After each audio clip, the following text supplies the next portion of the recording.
I'm Claire Young, 28, and I've been bailing out my family for years, paying their bills, covering rent, cleaning up their chaos. Last July, at my sister's 30th birthday party in an Italian restaurant in Boise, Idaho, I thought I'd done something big. I slid a sealed envelope across the table, my chest tight with hope. Inside was a promise, $6,000 to cover her rent for 6 months. She ripped it open, glanced at the note, and smirked. "You think this means you're forgiven?" she said, her voice sharp enough to cut.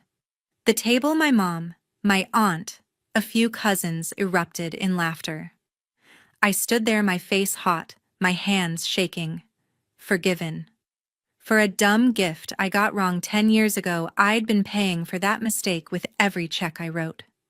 I reached over, snatched the envelope back, and said, "Then never mind." The laughter died. 5 minutes later, they were screaming at me, and I knew nothing would ever be the same. Before we dive in, tell me, what time is it where you are, and which city are you listening from? I'd really love to know how far this story has traveled. I stood outside the restaurant, the summer air thick with the hum of Boise traffic, my hands still trembling from the fight inside. My sister's words, her smug, "You think this means you're forgiven," kept replaying in my head. Forgiven for what? A stupid mistake from 10 years ago when I was 18, and thought Jessica, my sister 30 now, and not exactly independent yet, would love a cheap scarf I picked out for her birthday. I'd saved up from my part-time job at a coffee shop thinking the bright red pattern matched her style. She opened it, laughed, and said it looked like something from a thrift store reject bin. I apologized 100 times, but she held that grudge like a trophy, bringing it up every chance she got. That scarf became my punishment, a reason for her to demand more money, favors, my time. For years, I'd been their ATM. I paid my mom's electric bills when she forgot to budget, covered Jessica's rent when she blew her paycheck on clothes, even fixed my aunt's car when it broke down. 2 years, thousands of dollars, and not one thank you. I thought the $6,000 for Jessica's rent would change things, maybe heal that old wound. But their laugh snapped something in me. Back inside the table was chaos. My mom leaned forward, her voice sharp. "Claire, don't do this. You're making a scene." I took a deep breath, my heart pounding. "I'm done," I said loud enough for everyone to hear. "No more money, no more bailing you out. I've paid enough." Jessica's face twisted, her eyes narrow. "You're selfish," she spat. "You think you're better than us because you have a job?" My mom jumped in, her tone pleading but edged with guilt. "Claire, we're family. You can't just walk away." My aunt chimed in, muttering about loyalty, but I barely heard her. Their voices overlapped, a wall of accusations: selfish, ungrateful, cold. I'd heard it all before, every time I hesitated to open my wallet. I looked at Jessica, her arms crossed, smirking like she'd won something. "You've taken enough," I said, my voice steady now. "Figure it out yourselves." My mom gasped, clutching her napkin like it was a lifeline. "Claire, you don't mean that. We need you. Need me. They needed my bank account." Jessica leaned in, her voice low. "You owe us, Claire. You always have." That scarf again, thrown in my face like I'd committed a crime. I shook my head, done with the guilt they'd piled on me for a decade. The restaurant felt smaller, the air heavy with their stares. I grabbed my purse, my chair scraping the floor. "I'm not your fix anymore," I said, turning to leave. Jessica shouted after me, "You'll regret this." My mom's voice followed, softer but desperate. "Claire, please think about what you're doing." I didn't look back. The door swung shut behind me, muffling their voices. I stepped into the parking lot, my chest tight, but lighter somehow. I'd spent years trying to make up for a mistake that wasn't even mine anymore. That scarf, that stupid red scarf, wasn't worth this. They weren't worth this. I got in my car, the engine humming as I pulled away. My phone buzzed, texts from Jessica, probably more insults. I didn't check. For the first time in years, I felt like I could breathe. I'd given them everything, money, time, pieces of myself, and they'd laughed in my face. No more. I wasn't sure what came next, but I knew I wasn't going back. Not to that table, not to their demands. I drove home, the city lights blurring past, wondering how I'd let it go this far. Jessica's smirk, my mom's fake tears, my aunt's muttered judgment they'd pushed me too far. And I was done playing their game. A week after I walked out of my sister's birthday party, my phone wouldn't stop buzzing. I was at home sprawled on my couch in Boise, trying to focus on a design project, but the notifications kept coming. Jessica, my sister, sent a barrage of texts. "Claire, you can't just cut me off. I need help with my car payment." Then another, "You owe me after that stunt you pulled."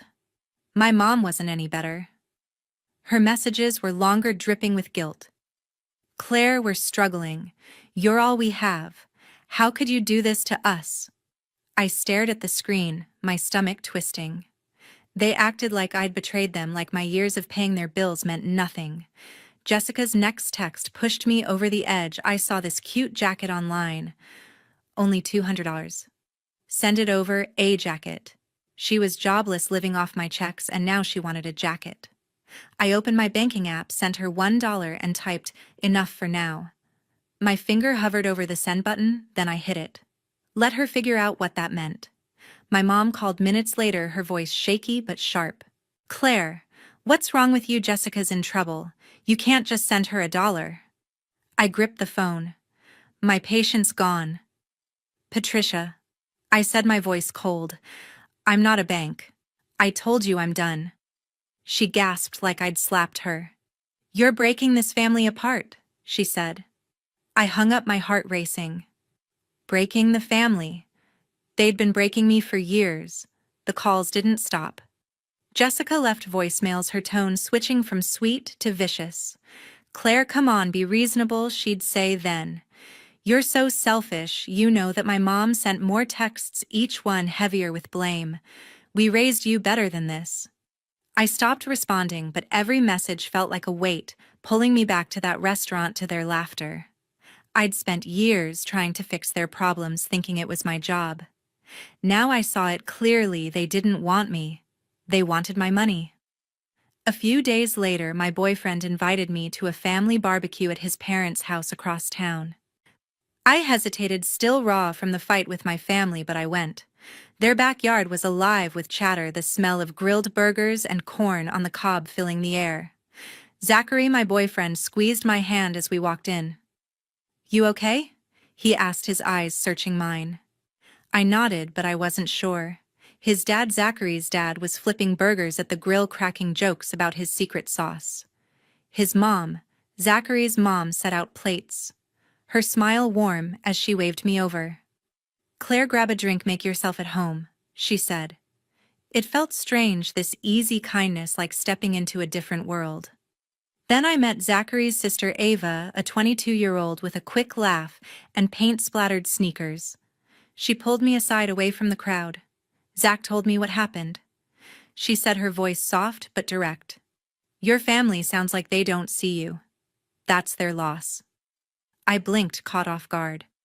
No one had ever said that to me before. Ava grinned, handing me a lemonade. "You're pretty cool, Claire. Don't let them make you feel small."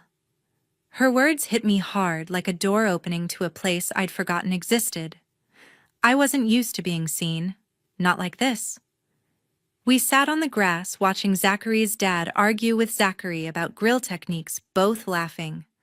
Zachary's mom brought me a plate, piling it high with food. "You need to eat," she said, her tone gentle but firm, like she actually cared. Ava stayed close, asking about my graphic design work, genuinely curious. "Show me your portfolio sometime," she said. "I bet it's amazing." I smiled, my chest loosening for the first time in weeks. This family, these people I barely knew, made me feel like I belonged. No demands, no guilt trips, just warmth. By the time we left, the weight of my family's texts felt lighter. Jessica and my mom were still out there scheming, blaming, but I wasn't their fix anymore. Ava's words stuck with me. Their loss. Maybe she was right. I drove home with Zachary, his hand on mine, the city lights flickering past. I didn't owe my family anything, not my money, not my guilt. For the first time, I felt like I could choose who mattered. It was a quiet September evening when my doorbell rang. I was at home in Boise sketching designs for a client trying to focus after weeks of silence from my family. I opened the door and there was my mom, Patricia, standing on my porch, her face tight with worry. "Claire, we need to talk," she said, pushing past me into the living room without waiting for an invitation. I stood frozen, my pencil still in hand. She sat on my couch, wringing her hands. "The bank's going to take the house," she said, her voice low but urgent. "I owe $7,000. You have to help us." Her eyes locked on mine, expecting me to pull out my checkbook like always. I took a deep breath, my chest tight. "Patricia," I said, my voice steady but cold. "I told you I'm done. I can't keep fixing your problems." Her face fell like I'd betrayed her. "Claire, this is our home," she pleaded. "Your sister and I have nowhere else to go. You're our only hope." Our only hope. I'd heard that line before every time she needed cash. For years, I'd paid their bills thinking it made me a good daughter. Now I saw it for what it was: manipulation. "You need to figure this out yourself," I said. "I'm not your bank." Her eyes widened, then narrowed. "You're heartless," she snapped. "After everything we've done for you," I shook my head. "You need to leave." She didn't move. Instead, she leaned forward, her voice softer, almost desperate. "Claire, please. This isn't just about me. It's about family. Family." That word used to mean something to me, but now it felt like a trap. I pointed to the door. "Go," I said, my voice firm. She stood, her hands shaking, and walked out, muttering about how I'd regret this. The door clicked shut, and I thought that was the end of it. An hour later, the doorbell rang again. This time, it was Jessica, my sister, standing there with her arms crossed, her face twisted in anger. "You're really doing this," she said, stepping inside without asking. "You're letting Mom lose the house." I stayed calm, though my heart was racing. "Jessica, I'm not paying anymore," I said. "You both need to take responsibility." She laughed, a sharp, bitter sound. "Responsibility? You're the one who owes us. You think you're some big shot with your fancy job looking down on us." Her words cut, but I was done letting them hurt me. She kept going, her voice rising. "You've always been selfish, Claire. That stupid scarf you gave me. You knew I'd hate it. You did it to humiliate me. That scarf again. 10 years later, and she still used it to guilt me." I stared at her, my patience gone. "You're 30, Jessica," I said. "Grow up." She flinched, but her eyes burned with defiance. "You're abandoning us," she said. "You'll be alone, Claire. No one will want you." Her words stung, but I saw them for what they were: desperation. She wasn't here for family. She was here for money. I pulled out my phone, opened my banking app, and sent her $2. I typed "time to grow up" and hit send. Jessica's phone pinged in her pocket. She checked it, her face reddening. $2, she shouted. "You think this is funny?" I stepped closer, my voice low. "It's more than you deserve," I said. "Now get out." She stood there fuming, then turned and stormed out, slamming the door so hard the walls shook. I sank onto the couch, my hands trembling. $2.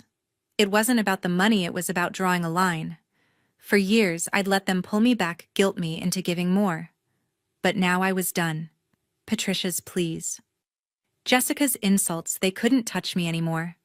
I'd spent too long trying to fix their lives, thinking it would make them love me. But love doesn't work like that. They didn't want me. They wanted what I could give them. I looked around my small apartment, the sketches scattered on my table, the quiet settling in.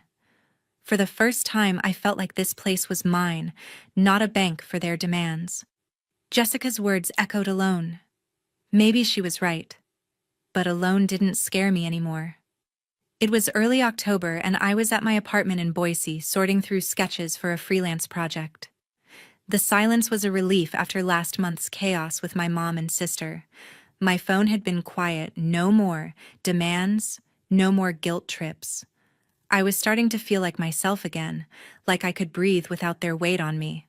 Then my doorbell rang. I opened it to find Ava Zachary's sister standing there with a shy grin holding a rolled-up piece of paper. "I made something for you," she said, her eyes bright. She handed me the paper and I unrolled it carefully. It was a drawing, a vibrant sketch of a Boise street with bold lines and colors that felt alive. At the center was a figure that looked like me, standing confident surrounded by light. "Ava, this is incredible," I said, my voice catching. She shrugged, her paint-splattered sneakers scuffing the floor. "I thought you'd like it," she said. "You're always creating cool stuff, so I wanted to give you something back." I stared at the drawing, my chest tightening, not with pain, but with something warm, unfamiliar. No one in my family had ever done anything like this for me. My mom and sister never gave, but Ava saw my work and thought it mattered. I hugged her, and she laughed, hugging me back. "You're stuck with me now," she said, and I smiled, feeling lighter than I had in years. Later that week, Zachary invited me to his parents' house for dinner. I was nervous, still getting used to their warmth after the barbecue last month. When we arrived, Zachary's mom greeted me with a quick hug, her smile easy. "Claire, good to see you," she said, setting an extra plate at the table. Zachary's dad, William, was in the living room flipping through a notebook. He looked up as we walked in. "Claire, got a minute?" he asked, waving me over. I sat beside him, curious. William was a retired architect, always talking about buildings and community projects. He opened the notebook, showing me sketches of a local park renovation. "We're planning a community center in that park," he said, his voice steady but excited. "New murals, signage, maybe a sculpture." "I've seen your graphic design work," Zach showed me your portfolio. "You're good. Really good. Want to take on the design for this?" I blinked, caught off guard. "Me?" I said, my voice small. William chuckled. "Yeah, you. We need someone with vision, and I think you've got it." He handed me a folder with project details, timelines, budgets, concepts. It was real, not just a pat on the back.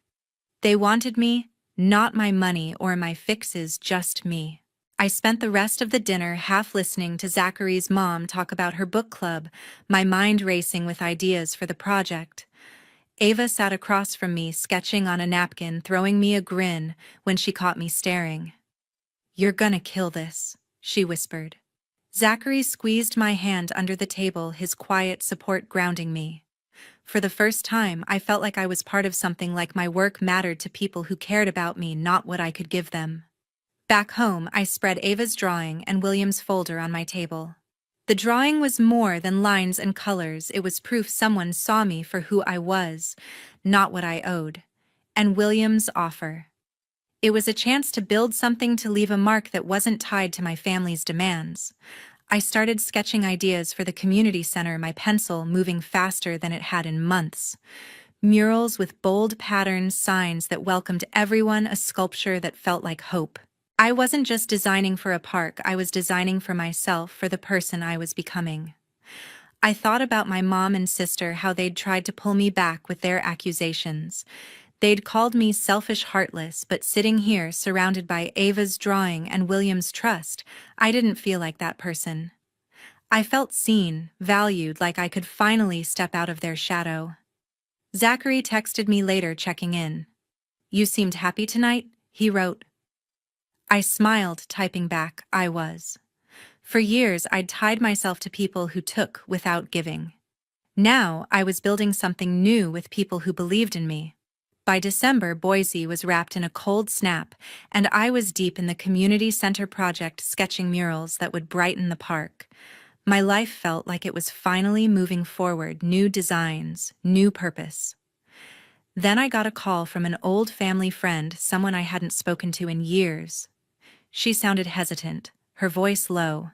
"Claire, I thought you should know Jessica lost her apartment. My sister Jessica, now 30, hadn't paid rent since I cut her off. The friend said she'd seen Jessica working as a server at a diner downtown, juggling trays and looking worn out. She's struggling," the friend said. "It's tough to watch." I sat on my couch staring at my phone. Part of me felt a pang. Jessica was my sister after all. But the other part, the part that remembered her insults, her demands, felt nothing.